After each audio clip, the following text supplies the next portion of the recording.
Συνάντηση με τον Διγενή Ακρίτα, της Μαρίας Λαμπαρίδου Πόθου. Το μυθιστόρημα Νικηφόρος Φωκάς, στο οποίο ανήκουν τα παρακάτω αποσπάσματα, αποτελεί το δεύτερο βιβλίο μιας τριλογίας. Με επίκεντρο τη ζωή του σκληροτράχυλου και ανίκητου πολεμιστή του Βυζαντίου, του αυτοκράτορα Νικηφόρου Φωκά, η συγγραφέα ζωντανεύει μια ολόκληρη εποχή της βυζαντινής ιστορίας, γεμάτη μεγαλείο, ποίηση αλλά και αγριότητα. Μετά την καταστροφή των Σαρακινών στην Ταρσό και την κατάληψη της Συρίας από τον Βυζαντινό στρατό, ο Θεοδόσιος, φίλος και συμπολεμιστής του Φωκά, επισκέπτεται στα μεθόρια κοντά στον Εφράτη τον Βασίλειο Πανθύριο, τον θρυλικό Διγενή Ακρίτα, φέρνοντάς του δώρα από τον Νικηφόρο Φωκά. Ένας άλλος κόσμος ήταν εκεί. Οι άνθρωποι και από τις δύο πλευρές ζούσαν μέρα νύχτα μέσα στον φόβο των επιθέσεων. Υπήρχαν στίφοι ληστρικά, οργανωμένα, που ζούσαν μόνο από τις αρπαγές και όλοι ήξεραν τα κατορθώματα του βασιλείου και έφτιαχναν μύθους και τραγούδια και τον τραγουδούσαν αυτόν τον γενναίο που είχε, έλεγαν, υπερφυσικές ιδιότητες και σκότωνε 10 λιοντάρια μαζί και αποσέτρεμαν τα βουνά και ανατρίχιαζε η γη όπου πατούσε. Όπου ρωτούσαν για τον Βασίλειο Πανθύριο, όλοι τους κοίταζαν σαν άλαλοι και σαν να απορούσαν που δεν ήξεραν. Εκεί έμαθε ο Θεοδόσιος πως όλες τούτες τις άκρες της αυτοκρατορίας τις προστάτευε ο Βασίλειος με τους στρατιώτες του, τους καβαλαρίους που τους έτρεμαν οι Σαρακινοί και όπου περνούσαν άφηναν ένα μαύρο σύννεφο τρόμου. Όσο πιο πολύ ρωτούσε να μάθει ο Θεοδόσιος, τόσο λιγότερο ήξερε. Όλοι μιλούσαν για τον Βασίλειο και κανείς δεν γνώριζε που μένει, κανείς δεν τον είχε δει ποτέ, σαν να ήταν ένα πρόσωπο του μύθου και της φαντασίας. Και τόσο όλα τούτα κέντρισαν την περιέργειά του, που βάλθηκε οπωσδήποτε να τον βρει. Ύστερα από πολλές περιπλανήσεις, ο Θεοδόσιος έφτασε στην άκρη της αυτοκρατορίας, πάνω από τις όχθες του Εφράτη, που τα κρυστάλλινα νερά έρχονταν κατευθείαν από τον Παράδεισο, όπως το ήθελε ο λαός. Εκεί, του είπαν, θα βρει τον Βασίλειο. Ήταν ένα κάστρο χτισμένο πάνω σε βράχο γρανίτινο, πανύψηλο κάστρο, και εκεί έμενε.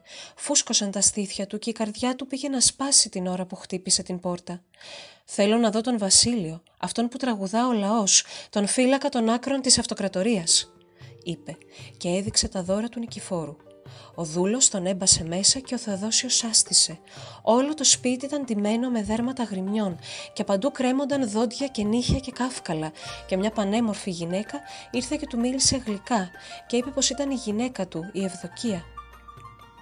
Φορούσα σιμοσκάλι στο περιδέρα, στο μέτωπο με ρουμπίνια και διαμάντια πάνω και φόρεμα ολομέταξο, στολισμένο με μαργαριτάρια, και τα μάτια της ήταν πράσινα σμαράγδινα και η φωνή της μελωδική σαν ήχος άρπας σε νύχτα φεγγαριού. «Τώρα θα έρθει ο Βασίλειος», είπε, και η καρδιά του Θεοδόσιου σπαρτάρισε ξετρελαμένη. Ζαλίστηκε το παλικάρι σαν τον αντίκρισε και ανοιγόκλεισε τα βλέφαρα να δει μην ονειρεύεται. Ήταν πανύψηλος και λιγερός και τα μάτια του δεν μπορούσε να τα δει ο Θεοδόσιος, γιατί η λάμψη τον θάμπονε. Και καθώς τον κοίταζε, του φάνηκε πως του ξέφευγε και δεν μπορούσε να τον συγκεντρώσει. Τα χέρια του και τα πόδια του και τα μαλλιά του μάκραιναν τόσο πολύ που χάνονταν μέσα στο βλέμμα του, ή έτσι του φαινόταν, και δεν ήξερε ο άμυρος αν εκείνη την ώρα έβλεπε ένα συγκεκριμένο πρόσωπο ή ένα πλάσμα που το έπλασε η φαντασία των ανθρώπων και η ανάγκη τους να υπάρχει φύλακας άγγελος του φόβου. «Σου έφερα τα δώρα του Νικηφόρου», είπε ο Θεοδόσιος, επιστρατεύοντας όλες τις δυνάμεις του, και ο Βασίλειος σαν να χαμογέλασε. «Κοίταξε τι είναι, Ευδοκία», είπε, και εκείνη άνοιξε την ασημένια θήκη και έβγαλε από μέσα το σπαθί, και ύστερα άνοιξε και το μικρό χρυσόδετο κουτί και έβγαλε τον πολύτιμο θηρεό. «Αν δεν υπάρχει, πώς μπορώ να ακούω τη φωνή του», συλλογίστηκε ο Θεοδόσιος και πήρε κουράγιο να πει. «Ο λαός σου γράφει ποίηματα και σου τραγουδά». Γέλασε ο Βασίλειος και σαν να τον ευχαρίστησε ο λόγος. «Κι όμως κανείς δεν με γνωρίζει», είπε. «Γνωρίζουν τα κατορθώματά σου», απάντησε ο Θεοδόσιος.